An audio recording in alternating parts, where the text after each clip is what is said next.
ಕಚೇರಿ ಒಳಗಡೆ ಸ್ನೇಹಿತರು ನಮಸ್ಕಾರ.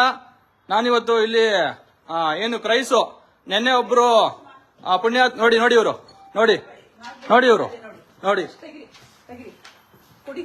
ನೀವು ಮೇಲೆ ನೀವು ಮುಟ್ಬಾರ್ದು, ನೀವು ಮುಟ್ಬೇಡಿ, ನೀವು ಮುಟ್ಬೇಡಿ, ನಾನು ಹೇಳ್ತಾ ಇದ್ದೀನಿ ಮುಟ್ಬೇಡಿ, ನೀವು ಮುಟ್ಬೇಡಿ, ನಾನು ಹೇಳ್ತಾ ಇದ್ದೀನಿ ಕೊಡಿ ಸರ್, ನಾನು ಹೇಳ್ತಾ ಇದ್ದೀನಿ ಮುಟ್ಬೇಡಿ, ಕೊಡಿ ಸರ್, ಕೊಡಿ ಮಾಡಿ ಬಿಡ್ರಿ ಬಿಡ್ರಿ ಕೊಡ್ರಿ. ಓಹೋ, ಇಲ್ಲಿ ಯಾವುದೇ ಇಡೀ ಕಚೇರಿನಲ್ಲಿ ಇದು ಕ್ರೈಸು ಇಂಜಿನಿಯರಿಂಗ್ ಕಚೇರಿ. ನೆನ್ನೆ ಒಬ್ಬ ಜನಾರ್ದನ್ ಅಂತಾನು ಯಾರೋ ಒಬ್ಬ ಎಂದು ಲಂಚ ತಗೊಂಡು ಕೋಟ್ಯಾಂತರ ರೂಪಾಯಿ ಲಂಚ ತಗೊಂಡು ಗರಿ ಗರಿ ನೋಟು ಲೋಕಾಯುಕ್ತದವ್ರು ಎಣಿಸ್ತಾ ಇದ್ರಲ್ಲ ಆತನ ಕಚೇರಿ. ನಾವು ಇಲ್ಲಿ ಒಂದಷ್ಟು ಇವರು ಏನು ಕ್ರೈಸ್ ಕೆಳಗಡೆ ಬರುವಂತಹ ಶಾಲಾ ಕಾಲೇಜುಗಳಿದಾವೆ, ಆ ಯಾವ ಶಾಲಾ ಕಾಲೇಜುಗಳ ದುರಸ್ತಿಗೂ ಇವರು ಏನು ಹಣ ಬಿಡುಗಡೆ ಮಾಡಿದ್ದಾರೆ, ಬಹುತೇಕ ಹಣವನ್ನ ಗೋತಾ ಮಾಡಿದ್ದಾರೆ, ತಿಂದಿದ್ದಾರೆ, ಲೂಟಿ ಮಾಡಿದ್ದಾರೆ ಅಂತ ಹೇಳಿ ನಮಗೊಂದಷ್ಟು ಮಾಹಿತಿ ಬಂದಿದೆ. ಆ ಕಾರಣದಿಂದನೇ ಮೊನ್ನೆ ಲೋಕಾಯುಕ್ತದವರು ಹೋಗಿ ರೈಡ್ ಮಾಡಿರುವಂತದ್ದು. ಇಲ್ಲಿ ಕಚೇರಿಗೆ ಬಂದ್ರೆ ಈ ಕಚೇರಿ ಎಷ್ಟು ಚೆನ್ನಾಗಿದೆ ಅಂತ ಅಂದ್ರೆ ಇಲ್ಲೆಲ್ಲೂ ನೀವು ಒಳಗಡೆ ಬಂದ್ರೆ ಯಾರನ್ನ ಭೇಟಿ ಮಾಡಬೇಕು, ಯಾರು ಇಲ್ಲಿ ಯಾರ ಅಧಿಕಾರಿಗಳು ಯಾರ ನೌಕರರು ನೋಡಿ, ಒಬ್ಬರ ಕೊಳ್ಳಲು ಕೂಡ ಐಡಿ ಕಾರ್ಡ್ಗಳಿಲ್ಲ, ಯಾರು ಐಡಿ ಕಾರ್ಡ್ ಹಾಕೊಂಡಿಲ್ಲ. ಮತ್ತೆ ಇಲ್ಲಿ ಕಚೇರಿಗೆ ಬಂದವರು ಯಾರನ್ನ ಎಲ್ಲಿ ಯಾವಾಗ ಭೇಟಿ ಮಾಡಬೇಕು ಅನ್ನೋದು ಗೊತ್ತಿಲ್ಲ. ಇಲ್ಲಾಲೆ ಒಂದೊಂದು ಜನ 4:15ಗೆ ಮನೆಗೆ ಹೋಗಿದ್ದಾರೆ, ಬಹುತೇಕ ಚೇಂಬರ್ಗಳು ಖಾಲಿ. ಮತ್ತೆ ಇಲ್ಲೊಬ್ರು ತಾಂತ್ರಿಕ ಸಹಾಯಕರಿದ್ದಾರೆ, ಇವರು ಅವ್ರ ಹೆಸರು ಹೇಳಲ್ಲ, ಅವ್ರ ಡೆಸಿಗ್ನೇಷನ್ ಹೇಳಲ್ಲ, ಅವ್ರ ಏನ್ ಕೆಲಸ ಮಾಡ್ತಾ ಇದಾರೆ ಅಂತ ಹೇಳಲ್ಲ. ನಾನು ಯಾಕೆ ಹೇಳ್ಬೇಕು ನಿಮ್ಗೆ? ನನ್ನನ್ನೇನು ಕೇಳ್ತೀರಾ ನೀವು? ನೀವ್ಯಾರು ಹೇಳಿ ನಮ್ಗೆ? ಈ ತರದ್ದು ಉಡಾಫೆ ಉತ್ತರಗಳನ್ನ ಇಲ್ಲಿ ಕೊಡ್ತಾ ಇದ್ದಾರೆ. ನಿಜಕ್ಕೂ ನನಗೆ ಶಾಕ್ ಆಗೋಯ್ತು. ಇನ್ನ ನಮ್ಮ ದೇಶದಲ್ಲಿ, ನಮ್ಮ ರಾಜ್ಯದಲ್ಲಿ ಸರ್ಕಾರಿ ಕಚೇರಿಗಳು ಈಗಿದಾವೆಲ್ಲ, ಇಷ್ಟೆಲ್ಲಾ ಹೋರಾಟಗಳನ್ನ ಇಷ್ಟೆಲ್ಲಾ ಕೆಲಸಗಳನ್ನ ಮಾಡ್ತಾ ಇರೋ ಸಂದರ್ಭದಲ್ಲೂ ಕೂಡ ಈ ತರಕ್ಕೆ ಗರ್ವಿಗಳು ಜನರ ತೆರಿಗೆ ಹಣದಲ್ಲಿ ಸಂಬಳ ಪಡೀತಾ ಇಷ್ಟೊಂದು ಗರ್ವದಿಂದ ವರ್ತಿಸುವಂತ ಜನರು, ಸರ್ಕಾರಿ ಅಧಿಕಾರಿಗಳು ಇನ್ನೂನು ಇದಾರೆಲ್ಲ ಇಲ್ಲಿ ನಮ್ಮ ನಡುವೆ ಅನ್ನೋದು ನಿಜಕ್ಕೂ ನನಗೆ ಶಾಕಿಂಗ್ ಆಗೋಯ್ತು. ನೋಡಿ, ಭ್ರಷ್ಟಾಚಾರ ಯಾಕೆ ನಡೆಯುತ್ತೆ ಅನ್ನೋದನ್ನ ನಾವು ಅರ್ಥ ಮಾಡ್ಕೋಬೇಕು. ಇಲ್ಲೊಬ್ಬ ಏನು ಮಹಾನ್ ಭ್ರಷ್ಟ, ಯಾರ ದುಡ್ಡು ಮುತ್ತ ತಿಂದಿರೋದು ಇವರು, ಯಾರ ದುಡ್ಡು ತಿಂದಿದ್ದಾರೆ ಗೊತ್ತಾ? ಸಮಾಜ ಕಲ್ಯಾಣ ಇಲಾಖೆ ಕೆಳಗಡೆ ಬರುವಂತಹ ಕ್ರೈಸ್ ಸಂಸ್ಥೆ ಏನು ಹಿಂದುಳಿದ ವರ್ಗಗಳ ಮಕ್ಕಳ, ಇವತ್ತು ಈ ರಾಜ್ಯದಲ್ಲಿ ಮುಖ್ಯಮಂತ್ರಿಗಳು ಏನಿದ್ದಾರೆ, ಏನು ಹಿನ್ನೆಲೆಯಲ್ಲಿ ಬಂದಿರುವಂತಹ ಮುಖ್ಯಮಂತ್ರಿಗಳು ಸಾಮಾಜಿಕ ನ್ಯಾಯವನ್ನು ಕೊಡ್ತೀನಿ ಅಂತ ಹೇಳುವಂತಹ ಮುಖ್ಯಮಂತ್ರಿಗಳು ಇರುವಂತಹ ಸಂದರ್ಭದಲ್ಲಿ ಹಿಂದುಳಿದ ಮಕ್ಕಳಿಗಾಗಿ ಇರುವಂತಹ ವಸತಿ ಶಿಕ್ಷಣ ಸಂಸ್ಥೆಗಳಲ್ಲಿ ಕೋಟ್ಯಾಂತರ ರೂಪಾಯಿ ಆ ಮಕ್ಕಳ ವಿದ್ಯಾಭ್ಯಾಸಕ್ಕೆ, ಮಕ್ಕಳ ಊಟಕ್ಕೆ, ಮಕ್ಕಳಿಗೆ ಬೇಕಾಗಿರುವಂತಹ ಅಗತ್ಯತೆಗಳನ್ನ ಪೂರೈಸೋದಕ್ಕೆ ಏನು ಹಣ ಬಿಡುಗಡೆ ಮಾಡುತ್ತೆ, ಅಂತ ಸಂಸ್ಥೆಯ ದುಡ್ಡನ್ನ ಲೂಟಿ ಮಾಡಿ ಇಲ್ಲೊಬ್ರು ಪುಣ್ಯಾತ್ಮರು ಸಿಕ್ಕಿರೋದು. ಆತನ ಏನಾದ್ರು ಹಾಳಾಗೋಗ್ಲಿ, ಆತನ ತವಾಸಿಕೆ ನಾವು ಬಂದಿಲ್ಲ. ಆತ ಯಾವನಾದ್ರೂ ಆಗಿರ್ಲಿ, ಅವನು ತಿಂದಿದ್ರೆ ಅವನು ಪಾಪ ಅವನಿಗೆ ಕಾಡುತ್ತೆ. ಅವನು ಯಾವನ್ ತಿಂತಾನೋ ಕಚಡನ, ಯಾವನ್ ತಿಂತಾನೋ ವಿಷನ ಅವನು ಕಕ್ತಾನೆ ಒಂದಲ್ಲ ಒಂದ್ ದಿವಸ.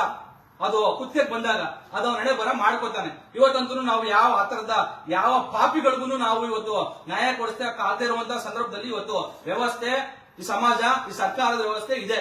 ಸೊ ಹಾಗಾಗಿ ನಾವು ಒಂದಷ್ಟು ಇಲ್ಲಿ ಈ ಕ್ರೈಸ್ ನಮಗೆ ಬಂದಿರೋ ಮಾಹಿತಿ ಪ್ರಕಾರ ಈ ಜನಾರ್ದನ್ ನಾವು ವ್ಯಕ್ತಿ ಹೆಸರು ಜನಾರ್ದನ್ ಇರಬೇಕು. ಈ ವ್ಯಕ್ತಿ ಯಾರು ನಿನ್ನೆ ಲೋಕಾಯುಕ್ತದವರು ಹೋಗಿ ಅವರ ಮನೆ ಮೇಲೆ ದಾಳಿ ಮಾಡಿದ್ದಾರೆ, 6-7 ಕಡೆ ದಾಳಿ ಮಾಡಿ ಒಂದಷ್ಟು ಕೋಟ್ಯಾಂತರ ರೂಪಾಯಿ ದುಡ್ಡನ್ನ ಆತನ ಸಿಕ್ಕಿದೆ ಅಂತ ಹೇಳಲಾಗ್ತಾ ಇದೆ. ಆ ವ್ಯಕ್ತಿ ಏನ್ ಕೆಲಸ ಅಂತ ಅಂದ್ರೆ ಇಂಜಿನಿಯರಿಂಗ್ ಡಿಪಾರ್ಟ್ಮೆಂಟ್, ಇದು ಇಂಜಿನಿಯರಿಂಗ್ ಡಿಪಾರ್ಟ್ಮೆಂಟ್ ನಾವು ಇಲ್ಲಿ ಬಂದಿರುವಂತದ್ದು. ಆ ವ್ಯಕ್ತಿ ಎಲ್ಲ ಈ ಸರ್ಕಾರಿ ಏನು ಈ ತರದ್ದು ಕ್ರೈಸ್ ಸಂಸ್ಥೆ ಏನಿದೆ, ಕರ್ನಾಟಕ ರಾಜ್ಯ ಎಜುಕೇಶನಲ್ ಇನ್ಸ್ಟಿಟ್ಯೂಷನಲ್ ಸೊಸೈಟಿ ಅಂತ, ಕರ್ನಾಟಕ ರಾಜ್ಯ ಶಿಕ್ಷಣ ಸಂಸ್ಥೆಗಳ ಸಂಘ ಅಂತ, ಇದು ರೆಸಿಡೆನ್ಷಿಯಲ್ ಶಿಕ್ಷಣ ಸಂಸ್ಥೆಗಳ ಸಂಘ ಅಂತ ಹೇಳಿ ಕ್ರೈಸ್. ಇಲ್ಲಿ ಇವರು ಎಲ್ಲಾ ತರದ ಕಟ್ಟಡಗಳು ಕಟ್ಟೋದು, ದುರಸ್ತಿ ಮಾಡೋದು, ಎಲ್ಲ ಕೆಲಸವನ್ನ ಮಾಡೋದು ಇಲ್ಲಿಂದಾನೆ, ಈ ಇಂಜಿನಿಯರಿಂಗ್ ಡಿಪಾರ್ಟ್ಮೆಂಟ್ ಇಂದ. ಇವ್ರು ಏನ್ ಮಾಡ್ತಾ ಇದಾರೆ ಅಂತಂದ್ರೆ ಈಗ ನಮ್ಗೆ ಅರ್ಥ ಆಗ್ತಾ ಇದೆ. ನಮಗೆ ಬಂದಿರೋ ಮಾಹಿತಿ ಆಲ್ರೆಡಿ ಮಾಹಿತಿ ಬಂದಿದೆ ಏನಂತ ಅಂದ್ರೆ, ಬಹುತೇಕವಾಗಿ ಇವ್ರು ಎಲ್ಲೂ ಯಾವುದೇ ಕಟ್ಟಡಗಳ ದುರಸ್ತಿಯನ್ನ ಮಾಡೇ ಇಲ್ಲ, ಮಾಡದಲ್ಲೇ ಇಲ್ಲೊಂದಷ್ಟು ಬಿಲ್ ಮಾಡ್ಕೊಂಡು ತಿಂದು ಲೂಟಿ ಹೊಡೆದಿದ್ದಾರೆ ಅನ್ನುವಂತ ಮಾಹಿತಿ. ಸೊ ಅದಕ್ಕೆ ನಾವು ಒಂದಷ್ಟು RTI ಹಾಕೊಂಡು ಮಾಹಿತಿ ತಗೊಳ್ಳೋ ಅಂತ ಬಂದ್ರೆ, ಈ ಕಚೇರಿ ಒಳಗಡೆ ಯಾರನ್ನ ಭೇಟಿ ಮಾಡ್ಬೇಕು, ಯಾರನ್ನ ಕೇಳ್ಬೇಕು, ಎಲ್ಲಿ ಹೋಗ್ಬೇಕು, ಏನೇನು ಮಾಹಿತಿ ಇಲ್ಲ. ಇಲ್ಲೊಬ್ರು ಕೂತಿದ್ದಾರೆ ಅವ್ರ ಮೇಡಮ್, ಅವ್ರು ಕೇಳಿದ್ರೆ ಅವ್ರ ಹೆಸರು ಹೇಳ್ತಾ ಇಲ್ಲ, ಅವ್ರ ಡೆಸಿಗ್ನೇಷನ್ ಹೇಳ್ತಾ ಇಲ್ಲ, ಅವ್ರ ID ಕಾರ್ಡ್ ಹಾಕೊಂತಾ ಇಲ್ಲ, ತೋರಿಸ್ತಾ ಇಲ್ಲ.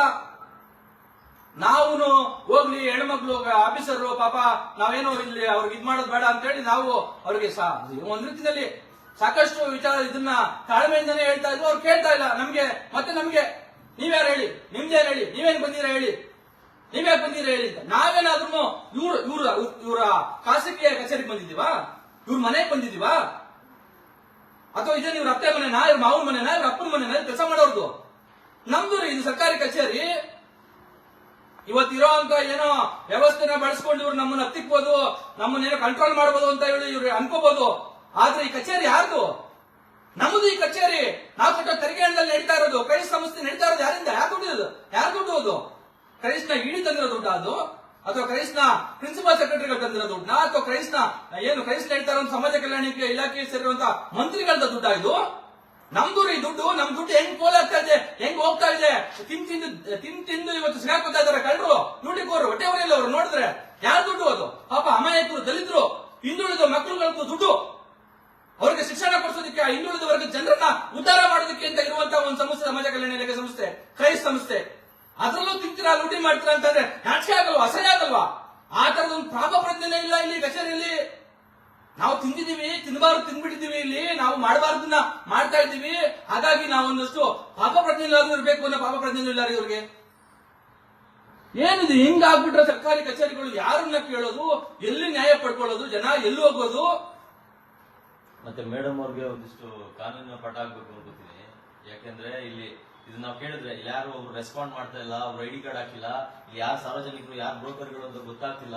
ದಯವಿಟ್ಟು ಹೇಳಿ ಅಂದ್ರೆ ನಮ್ದು ಅವ್ರೇನೋ ಅವ್ರ ಇನ್ಫ್ರಾಸ್ಟ್ರಕ್ಚರ್ ಕತೆ ಹೇಳ್ತಾ ಇದಾರೆ. ನಮ್ಗಿದೆ ಇದು ಸಪರೇಟ್ ಕೊಟ್ಟಿದ್ದಾರೆ, ನಮ್ದು ಇನ್ನೂ ಇದಾಗ್ಬೇಕು, ಅದಾಗ್ಬೇಕು ಎಲ್ಲ. ಸಾಮಾನ್ಯವಾಗಿ ಕನಿಷ್ಠ ಪ್ರಜ್ಞೆ ಮೇಡಮ್ ಇದು ಯಾರೋ ಬಂದವ್ರನ್ನ ಮಾತಾಡ್ಸೋದು, ಯಾಕೆ ಬಂದಿರ ಅಂತ ಕೇಳೋದು ಅಂತ ಹೇಳಿದ್ರೆ ಅವ್ರೇನೋ ತಡಬಡಾಯಿಸಿ ಅವ್ರೇನೋ ಹೇಳ್ತಾರೆ.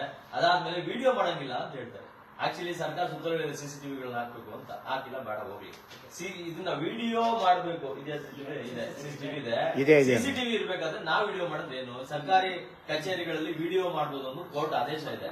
ಇವರು ಮೇಡಮ್ ಹೇಳ್ತಾರೆ ವಿಡಿಯೋ ಮಾಡಬಾರ್ದು ಅಂತ ನಮ್ಮ ಮೇಲೆ ಒಂದ್ ರೀತಿ ಅವರೇ ಕಿತ್ಕೊಳ್ಳೋದಕ್ಕೆ ಬರ್ತಾರೆ. ನಮ್ಮ ಹತ್ರ ಮೊಬೈಲ್ ಕಿತ್ಕೊಳ್ಳೋದಕ್ಕೆ ಮುಂದಾಗ್ತಾರೆ ಇವರು ಅಂತಂದ್ರೆ ನಿಜವಾಗ್ಲೂ ನಾವು ಇವ್ರು ಏನಂದ್ಕೊಂಡಿದ್ದಾರೆ ಅಂದ್ರೆ ಇವರು ನಮ್ ಸೇವಕರಲ್ಲ. ನಾವು ಮೊಬೈಲ್ ಇಲ್ಲದೆ ಇದ್ದಾಗ ಬಾಯಿಗೆ ಬಂದಿದ್ದು ಅಥವಾ ಕಾನೂನು ವಿರೋಧಿ ಆಗಿದ್ದು ಅಥವಾ ಅವ್ರ ನಿಯಮದಿಂದ ಹೊರ ಇರೋದೆಲ್ಲ ಮಾತಾಡ್ಬೋದು ಅವರು. ನಾನೇ ನಿಮ್ಗೆ ಐಡಿ ಕಾರ್ಡ್ ತೋರಿಸ್ಬೇಕು, ನಾನೇ ಕೇಳ್ಬೇಕು, ನಾನೇ ಮಾಡ್ಬೇಕು, ನಾನೇ ಹೆಸರು ಹೇಳ್ಬೇಕು ಅನ್ನುವಂತಹ ಏನು ಅವರ ಕರ್ತವ್ಯಕ್ಕೆ ತಕ್ಕದಲ್ಲ ರೀತಿಯಲ್ಲಿ ಅವ್ರು ನಡ್ಕೋಬಹುದು, ಮಾತಾಡ್ಬೋದು. ಆದ್ರೆ ಪಾಪ ವಿಡಿಯೋ ಆನ್ ಮಾಡ್ಕೊಂಡ್ಬಿಟ್ರೆ ಅವ್ರಿಗೆ ಮಾತಾಡಕ್ಕಾಗಲ್ವಲ್ಲ, ಅವ್ರಿಗೆ ಹೇಳಕ್ಕಾಗಲ್ವಲ್ಲ, ಮುಲ್ಟಾ ಪಲ್ಟಾ ಮಾತಾಡಕ್ಕಾಗಲ್ವಲ್ಲ. ಜನ ನೋಡ್ತಾರಲ್ಲ, ಮತ್ತೆ ಜನ ಸರ್ಕಾರಿ ಅಧಿಕಾರಿಗಳು ಸರಿ ಇಲ್ಲ ಅಂತ ಚಿತ್ತು ಅಂದ್ಬಿಡ್ತಾರಲ್ಲ. ಗೊತ್ತಿಲ್ಲ ಇದೇನು ಕಥೆ ಆಗುತ್ತೆ ಅಂತ. ಅವರು ಈಗ ನಾವೊಂದು ಆಟೆ ಇದು ಅರ್ಜಿ ಅವ್ರಿಗೆ ಕೊಟ್ಟಿದೀವಿ. ಇಲ್ಲಿ ನಾನಾಗಲೇ ಹೇಳ್ದಂಗೆ ಬಹುತೇಕವಾಗಿ ಈ ಕ್ರೈಸ್ ಸಂಸ್ಥೆನ ಶಿಕ್ಷಣ ಸಂಸ್ಥೆಗಳ ಕೆಳಗಡೆ ಬರುವಂತಹ ಎಲ್ಲಾ ಶಾಲಾ ಕಾಲೇಜುಗಳಲ್ಲಿ ಏನು ಕಟ್ಟಡಗಳದ್ದು ಸಿವಿಲ್ ಕಾಮಗಾರಿ ನಡೆದಿದೆ. ಸಿವಿಲ್ ಕಾಮಗಾರಿಗಳದ್ದು ದುರಸ್ತಿಗಳೇ ನಡೆದಿಲ್ಲ. ದುರಸ್ತಿಗಳೇ ನೂರಾರು ಕೋಟಿ ದುಡ್ಡನ್ನ ಇವರು ಲೂಟಿ ಮಾಡಿದ್ದಾರೆ ಅನ್ನುವಂತಹ ಮಾಹಿತಿ ಇದೆ. ಹಾಗಾಗಿ ನಾವು ಈಗ ಇವ್ರನ್ನ ಕೇಳ್ತಾ ಇದ್ದೀವಿ. ಮತ್ತೆ ಇನ್ನೊಂದಷ್ಟು ಒಂದು ತಾಂತ್ರಿಕ ವಿಚಾರ ನಾನು ನಿಮ್ಗೆ ಹೇಳ್ಬಿಡ್ತೀನಿ. ಜನ KRS ಪಕ್ಷದವರು ನ್ಯಾಯ ಕೊಡಿಸ್ಬೇಕು, ಜನರನ್ನ ಕಳ್ಳರನ್ನೆಲ್ಲ ಜೈಲು ಕಟ್ಟಬೇಕು ಅಂತ ಹೇಳಿ ರಾಜ್ಯದ ಜನರು ಬಯಸ್ತಾ ಇದ್ದಾರೆ. ಆದ್ರೆ ಸಮಸ್ಯೆ ಏನು ಅಂತ ಅಂದ್ರೆ ನಾವು ಇವತ್ತು ಇವ್ರ ಮೇಲೆ ದೂರು ಕೊಟ್ರು, ಲೋಕಾಯುಕ್ತಕ್ಕೆ ದೂರು ಕೊಟ್ರು, ಇನ್ನೊಬ್ರು ದೂರು ಕೊಟ್ರು, ಇವ್ರು ಸರ್ಕಾರಿ ಅಧಿಕಾರಿಗಳ ಮೇಲೆ ಕ್ರಮ ತಗೋಬೇಕು ಅಂತ ಅಂದ್ರೆ ಅವರು ಮತ್ತೆ ಏನ್ ಮಾಡ್ತಾರೆ, ಇವ್ರಿಗೆ ಏನು ಭ್ರಷ್ಟಾಚಾರ ಮಾಡಿದ್ದಾರೆ ಅನ್ನೋದಕ್ಕೆ ಬೇಕಾಗಿರುವಂತಹ ದಾಖಲೆಗಳನ್ನ ಇವತ್ತು ನಾವೇನೆ ತೆಗೆದುಕೊಂಡು ಹೋಗಿ ಅವ್ರಿಗೆ ಕೊಡ್ಬೇಕು, ತೋರಿಸ್ಬೇಕು. ನಮಸ್ಕಾರ. ಅವ್ರಿಗೆ ನೋಡಿ, ಒಂದು ಅರ್ಜಿ ಕೊಟ್ರೆ ಸ್ವೀಕರಿಸಿಲ್ಲ. ನೀವು ಎಷ್ಟು ಚೆನ್ನಾಗಿ ಮಗ ಕಳಿಸಿದ್ರಿ. ಆಫೀಸರ್ ಅವ್ರ ಹೆಸರು ಹೇಳ್ತಿಲ್ಲ ಸರ್. ಅವರು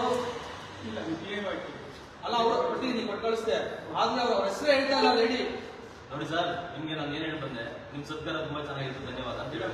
ನಿಮ್ಮ ಹತ್ರ ಅಷ್ಟು ಪ್ರೀತಿಯಿಂದ ನಡ್ಕೊಂಡು ಪ್ರೈಮರಿ ಕೆಲಸ ಅದು. ಆದ್ರೆ ಕಚೇರಿ ಇದೆಯಲ್ಲ, ಇದು ಒಂಥರ ಏನಂತಾರ ದಲ್ಲಾಳಿ ಕೇಂದ್ರ, ದಲ್ಲಾಳಿಗಳ ಕೇಂದ್ರ ತರಕ್ಕೆ ಇದೆ. ಒಬ್ರು ಐಡಿ ಕಾರ್ಡ್ ಹಾಕೊಂಡಿಲ್ಲ ಸರ್. ಆ ಅಮ್ಮ ಎಷ್ಟು ಗರ್ವಿಂದ ಮಾತಾಡ್ತಾರೆ ಸರ್, ಗರ್ವದಿಂದ. ಕೇಸು ಕೇಳಿದ್ರೆ ಹೇಳೋ ಸೌಜನ್ಯ ಬೇಡ. ನಾವೇನಾದ್ರು ಸಾರ್ವಜನಿಕಗೋಸ್ಕರ ಹೆಸರು ಹೇಳೋದು ಸರ್ಕಾರಿ ಕೆಲಸ ಮಾಡೋದು ಸರ್ ಅವರು ಅವ್ರ ಹೆಸರು ಹೇಳೋದಕ್ಕೆ ನಾನು ಇನ್ಫಾರ್ಮ್ ಮಾಡ್ತೀನಿ. ಮಾಹಿತಿ ಕೊಡ್ತಾರೆ. ನೀವೇನಾದ್ರು ಹೇಳಿದ್ರೆ ಅಲ್ಲೋಗ ಹೇಳಿ, ವಿಡಿಯೋ ಹೋಗಿ ವಿಡಿಯೋ ನಾ ಐಡಿ ಕಾರ್ಡ್ ಹಾಕಿಲ್ಲ ಸರಿ, ನೀವು ವಿಡಿಯೋ ಹೋಗಿ ಹೇಳಿ, ಇಡಿಗೆ ಹೇಳಿ. ಅವ್ರನ್ನ ಕೇಳಿ ಕೊಟ್ಟಿದ್ದೆ ಅವ್ರು ಬಂದಿದ್ದೀನಿ, ಅವ್ರು ಕಳ್ಸಿದ್ದಾರೆ, ಯಾರೋ ಕಳ್ಸೋರು ನಿಮ್ಮ ಆಫೀಸಿಗೆ ಕಳ್ಸೋರು ಅನ್ಸುತ್ತೆ. ಅದೊಂದು ರಿಸಿಪ್ಟ್ ನನಗೆ ಬರ್ತದಪ್ಪ, ನಾನು ಚೆಕ್ ಮಾಡ್ತೀನಿ. ಸರ್ ಅವರು ಮೊಬೈಲ್ ಕಿತ್ಕೊಳಕ್ ಬಂದ್ರಲ್ಲ ಸರ್ ಅವರು ಅವ್ರು ಲೈವ್ ಮಾಡ್ತಾರಲ್ಲ, ಲೈವ್ ಮಾಡುವಾಗ ಮೊಬೈಲ್ ಕಿತ್ಕೊಳಕ್ ಬಂದವ್ರ ಬಂದ್ಬಿಟ್ಟು ನಿಮ್ಮ ಕಚೇರಿಗೆ ಬಂದು ವಿಡಿಯೋ ಮಾಡಿದ್ವಾ? ಅಲ್ಲ ಅವ್ರದೇ ಆಫೀಸ್ ಅಲ್ವಾ, ಗೊತ್ತಿಲ್ಲ ಅವ್ರದ್ದೇನೇನೋ ವ್ಯವಹಾರಗಳು. ಇಲ್ಲ, ನಾನು ರಿಸಿಪ್ಟ್ ಕೊಡಿ ಸರ್. ನಾವು ಇದನ್ನು ಕೊಟ್ಟಿದ್ದೀವಿ. ಅದು ಇದು ಪೋಸ್ಟಲ್ ಆರ್ಡರ್ ರಿಸಿಪ್ಟ್ ವಾಪಸ್ ಆ ಲೇಡಿಗೆ ಕೊಟ್ವಿ, ಹೆಸರು ಗೊತ್ತಿಲ್ಲ ನಮ್ಗೆ. ಇದಕ್ಕೆ ಸಮಸ್ಯೆ ಹೆಂಗಾಗುತ್ತೆ ನೋಡಿ, ಆಫೀಸ್ ಯಾರಂತ ಗೊತ್ತಿಲ್ಲ, ಹೆಸರು ಗೊತ್ತಿಲ್ಲ. ರಿಸಿಪ್ಟ್ ಹೌದಾ, ತಗೊಂಡೋಗಿದ್ದಾನೆ. ಅಲ್ಲ ಇನ್ನೇ ಒಂದೇ ಕಾಪಿ, ಅದೊಂದು ರಿಜಿಸ್ಟರ್ಗೆ ಇದು ಕೊಟ್ಟರೆ ಅಲ್ಲ ಇನ್ನೊಂದಿಲ್ಲ, ಈ ಕಾಪಿ ಕೊಡಿ. ಬಂಧುಗಳೇ, ಇದಿಷ್ಟು ಗೊತ್ತಿಲ್ಲ ನಮ್ಗೆ ಯಾವ್ಯಾವ್ದು ತುಂಬಾ ಗಂಭೀರವಾದ ವಿಚಾರಗಳು ಈ ಸಮಾಜದಲ್ಲಿ ಯಾವ್ದಾವ್ದು ಸಣ್ಣ ವಿಚಾರಗಳು ಅಂತ ಹಲವಾರು ಸರಿ ನಾವು ಸಣ್ಣ ಸಣ್ಣ ವಿಚಾರಗಳಿಗೆ ನಾವು ಜಾಸ್ತಿ ತಲೆ ಕೆಡಿಸ್ಕೋಬಾರ್ದು, ಲೈವ್ ಮಾಡಬಾರ್ದು. ಅಥವಾ ಇದೇನಪ್ಪ ಯಾವಾಗ್ಲೂ ಸರ್ಕಾರಿ ಕಚೇರಿಗಳು ಅಧಿಕಾರಿಗಳ ತನೆಯಲ್ಲಿ ಪೊಲೀಸ್ ಇತರಲ್ಲೇ ಕಿತ್ತಾಡ್ಕೊಂಡು ಇವರು KRS ಪಕ್ಷ ಕಟ್ತೀವಿ ಅಂತ ಹೇಳಿ ಹಿಂಗ್ ಆಡ್ತಾರಲ್ಲ ಅಂತ ಹೇಳಿ ಜನರಿಗೆ ಅನ್ನಿಸ್ಬೋದು. ಆದ್ರೆ ನ್ಯಾಯ ಪಡ್ಕೊಳ್ಳುವಂತಹ ಒಂದು ವ್ಯವಸ್ಥೆ, ಅನ್ಯಾಯದ ವಿರುದ್ಧ ಹೋರಾಟ ಮಾಡುವಂತಹ ಸಂದರ್ಭದಲ್ಲಿ ಎದುರಾಗುವಂತಹ ಸಮಸ್ಯೆಗಳೇನು ಅನ್ನೋದನ್ನೇ ಇವತ್ತು ನಾವು ಜನರಿಗೆ ತೋರಿಸಬೇಕಾಗಿದೆ. ಆ ಕಾರಣಕ್ಕಾಗಿ ಲೈವ್ ಮಾಡುವಂತದ್ದು ನೋಡಿ, ಒಂದು RTI ತಗೊಂಡು ಅದಕ್ಕೆ ಬೇಕಾಗಿರುವಂತಹ ಮಾಹಿತಿ ಕೊಡೋದಕ್ಕೆ ಎಷ್ಟು ಗರ್ವದಿಂದ, ದುರಾಂಕಾರದಿಂದ, ದರ್ಪದಿಂದ ಇಲ್ಲಿ ಸರ್ಕಾರಿ ಅಧಿಕಾರಿಗಳು ಮಾತಾಡ್ತಾರೆ ಅಂತ ಅಂದ್ರೆ ನಾವೆಲ್ಲಿ ನ್ಯಾಯ ಪಡ್ಕೊಳ್ಳೋದು? ಯಾವ ರೀತಿಯಾಗಿ ನ್ಯಾಯ ಪಡ್ಕೊಳ್ಳೋ ಸಾಧ್ಯ ಆಗುತ್ತೆ? ಈಗ ನಾವು ಅವ್ರ ಹತ್ರ ಮಾತಾಡೋದು ಬೇಡವಾ?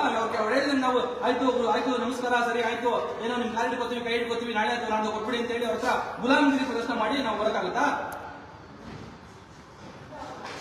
ಈ ತರೀಕೆ ಪರಿಸ್ಥಿತಿ ನಿರ್ಮಾಣ ಆಗಿದೆ. ರಾಜ್ಯದ ಜನ ಅರ್ಥ ಮಾಡ್ಕೋಬೇಕು, ಇವೆಲ್ಲವನ್ನ ಸರಿಪಡಿಸಬೇಕು. ಜನ ಒಂದು ಘನತೆ, ಗೌರವದಿಂದ ಬದುಕುವಂತಹ ಒಂದು ವಾತಾವರಣವನ್ನು ನಿರ್ಮಾಣ ಮಾಡಬೇಕು ಅಂತ ಹೇಳಿ KRS ಇವತ್ತು ರಾಜ್ಯಾದ್ಯಂತ ಹೋರಾಟ ಮಾಡ್ತಾ ಇರುವಂತದ್ದು. ಹಾಗಾಗಿ ಇಂಥದ್ದೇ ವ್ಯವಸ್ಥೆ ಮುಂದುವರಿಬೇಕಾ ಅಥವಾ ವ್ಯವಸ್ಥೆ ಬದಲಾಗಿ ಒಂದಷ್ಟು ಒಳ್ಳೆ ತರದ ಮನುಷ್ಯನ, ಯಾವುದೇ ಒಬ್ಬ ಮನುಷ್ಯ ಈ ದೇಶದ ಪ್ರಜೆ ಬಂದಾಗಲೂ ಅವನ ಘನತೆಗೆ, ಅವನ ಗೌರವಕ್ಕೆ, ಅವನ ಸ್ವಾಭಿಮಾನಕ್ಕೆ ಮುಕ್ಕಾಗದ ರೀತಿಯಲ್ಲಿ ಸರ್ಕಾರಿ ಕಚೇರಿಗಳಲ್ಲಿ ಕೆಲಸ ಕಾರ್ಯಗಳು ನಡೆಯುವಂತಹ ವಾತಾವರಣ ಬೇಕಾ ಅಥವಾ ಇದೇ ಮುಂದುವರಿಬೇಕಾ ಅಂತ ಹೇಳಿ ರಾಜ್ಯದ ಜನ ಅರ್ಥ ಮಾಡ್ಕೊಳ್ಳಿ. ಯಾವ ತರದ ಧಮಕಿ ಸರ್ಕಾರಿ ಅಧಿಕಾರಿಗಳು ಎಷ್ಟು ಕೊಬ್ಬಿದ್ದಾರೆ, ಅದಕ್ಕೆ ಪ್ರೇರೇಪಿಸೋ ರೀತಿಯಲ್ಲಿ ಸರ್ಕಾರಿ ಕಚೇರಿಗೆ ಬಂದು ಕೇಳಿದ್ರೆ, ಮಾತಾಡಿದ್ರೆ, ಲೈವ್ ಮಾಡಿದ್ರೆ ನೀವು ಅವ್ರನ್ನ ಕೇಸ್ ಹಾಕ್ಬಿಡಿ. ಅಸಹ್ಯ. ಯಾವ ತರದ್ದು ಸಮಾಜದಲ್ಲಿ ಇದೀವೋ ನಾವು ಗೊತ್ತಿಲ್ಲ. ಮೇಡಮ್ ಪಾಪ ಇವ್ರು PS ಅಂತೆ, ಅವರು ಸ್ವಲ್ಪ ಡಿಸ್ಟರ್ಬ್ ಆಗ್ಬಿಟ್ಟಿರ್ತಾರೆ. ಜನಾರ್ದನ್ PS ಇವರು ಕಾರ್ಯದರ್ಶಿ ಅಂತೆ, ಅವ್ರ ಬಾಸು ಕಾರ್ಯದರ್ಶಿ. ಹಂಗಾಗಿ ಪಾಪ ಅವ್ರಿಗೂ ಒಂದು ರೀತಿ ನೋವಾಗಿರುತ್ತೆ. ನಮಗೂ ಸ್ವಲ್ಪ ಬರೋದು ತಡ್ಬಿಡುತ್ತೆ, ಏನೋ ತಡೆ ಆಯ್ತು ಅಂತನೋ, ಇಲ್ಲ ಅವ್ರು ಬೇರೆ ಕಡೆ ಹೋಗ್ತಾರೆ ಅಂತನೋ, ಇದೇನೋ ಇರ್ತಾರೆ ಪಾಪ. ಅವ್ರಿಗೂ ಭಾರಿ ನೋವಾಗಿರ್ಬೇಕು.